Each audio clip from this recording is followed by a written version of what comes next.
Infrastruktur dan Pembangunan Wilayah, Bapak Dr. Agus Harimurti Yudhoyono. Kita berikan tepuk tangan. Tentu di sela-sela kesibukan beliau, Pak AHY, meskipun juga ketua umum saya.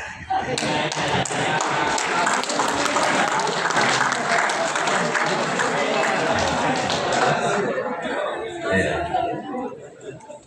Karena kami juga mengundang tentu Pak Dasko, namun hari ini saya juga sebetulnya masih dalam pembahasan undang-undang atau revisi undang-undang BUMN, dan beliau sedang mengawal betul karena undang-undang ini penting bagi perjalanan bangsa ke depan, sehingga awalnya sudah menyatakan untuk hadir.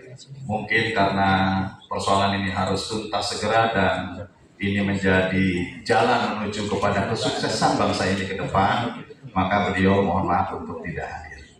Mudah-mudahan kalau tiba-tiba hadir, kita sambut lagi dengan meriah gitu ya. Kemudian juga kami berterima kasih kepada para narasumber, Mas Adi Prayitno. Saya kira sekarang sudah jadi selebritis ini. Mana Mas Adi? Nah, meskipun beliau kritis terhadap lainnya, tetapi saya tahu penyuka klub bola voli Lavani.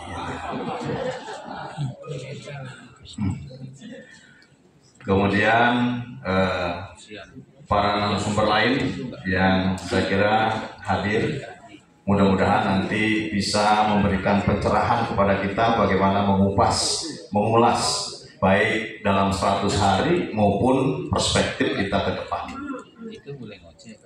Tadi Mas Rijal sudah menyampaikan terkait dengan perjalanan pembuatan buku ini. Memang diawali dari diskusi kecil.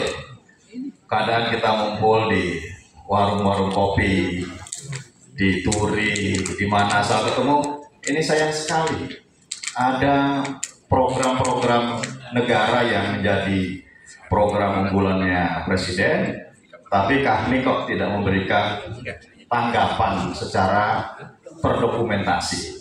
Oleh karenanya kita mencoba menggagas ini.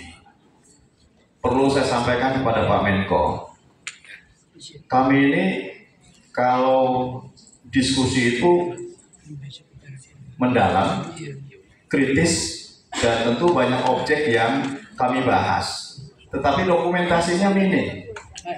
Nah, dari kegelisahan itulah saya coba bagaimana mengawali untuk membuat rangkaian acara-acara dan kegiatan diskusi menjadi sebuah buku. Tentu masih jauh dari kesempurnaan. Oleh karenanya mohon saran dan masukan jika nanti Bapak Ibu sekalian telah membaca buku ini. Karena buku ini disusun tentu juga dalam waktu yang sangat pendek dan dalam tempo yang sesingkat-singkatnya. Itu kemerdekaan itu. Para senior yang hadir juga saya ucapkan terima kasih. Bang Laude nggak pernah alpa, selalu ada dalam kerumunan komunitas kita ini. Mudah-mudahan terus menambah semangat kami yang masih muda-muda. Saya ini masih muda ya, jangan dibilang senior. Senior itu sama dengan orang tua sebetulnya. Bang Laude ini selain Rektor WICI juga Wakil Ketua Dewan Pakar Pak Prabowo. Jadi Dewan Pakarnya Pak Prabowo. Hadir juga Presidium Dr. Sutomo, Ketua Setia Prabowo, Ketua Umum Setia Prabowo, Staf Khusus Menteri Agama. Betul ya, Staf Khusus Menteri Agama ya sekarang. Semoga insya Allah gitu ya.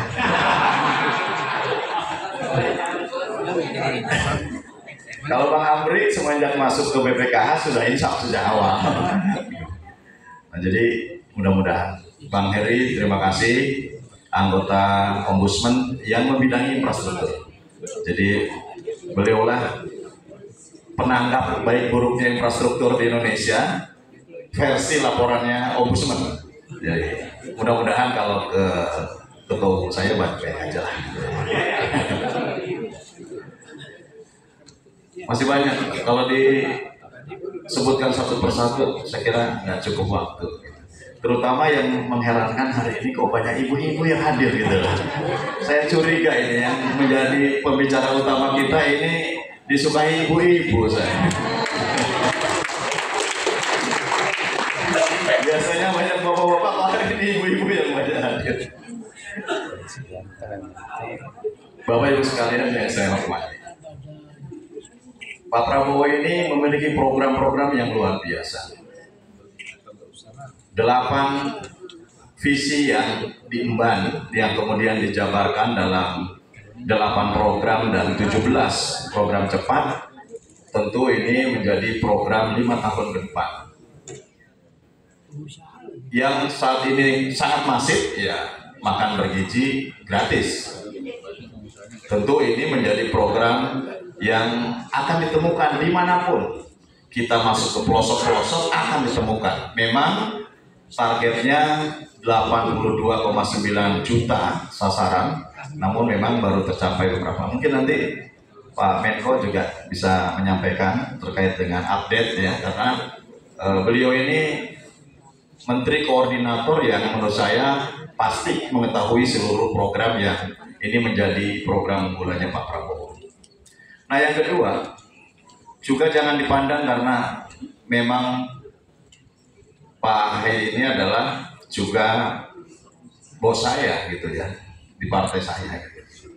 Bukan itu saja, namun kami menganggap penting. Jadi Pak Menko, kami menganggap penting bahwa Menko Infrastruktur dan Pembangunan Wilayah ini kunci dari menuju kepada pertumbuhan 8%.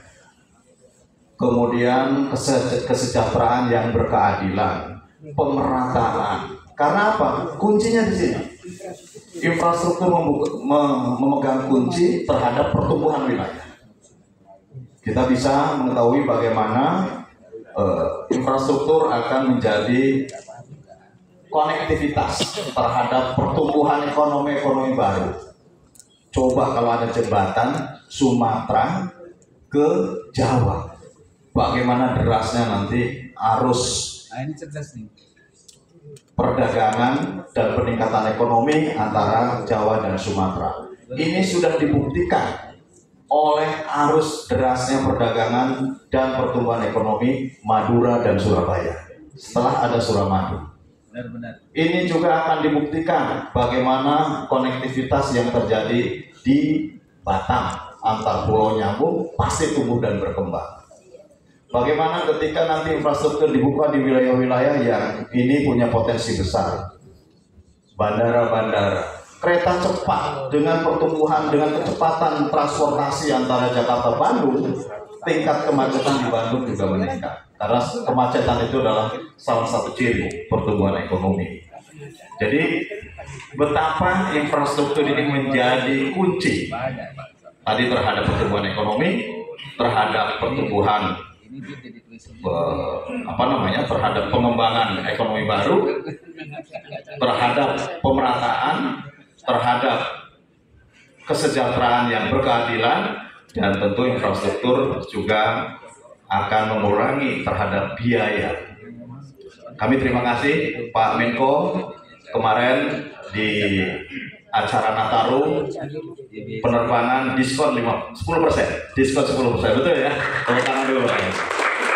Mudah-mudahan nanti Idul Fitri, Idul Adha juga ada diskon agar memudahkan untuk arus mudik. Karena arus mudik juga adalah merupakan instrumen pertumbuhan di daerah. Dengan mudik di daerah akan tumbuh ekonomi. Karena dari kota akan membawa sumber kemakmuran bagi rakyat di daerahnya. Saya tidak ingin mengupas karena kita bersama mengundang Pak Menko hadir di sini untuk bisa mendapatkan gambaran bagaimana apa yang 100 hari ini telah dijalankan, bagaimana ke depan yang akan dilakukan. Kemudian beliau juga telah membaca buku, saya tahu telah membaca buku Astacita, bagaimana perspektif Astacita untuk memakmurkan seluruh rakyat Indonesia. dan kami beri waktu seluas-luasnya Pak Menko. Memang panitia membuat catatan ada batas waktu, tapi saya garansi bahwa seluas-luasnya selama Pak Menko bisa memberikan pencerahan kepada kita semua.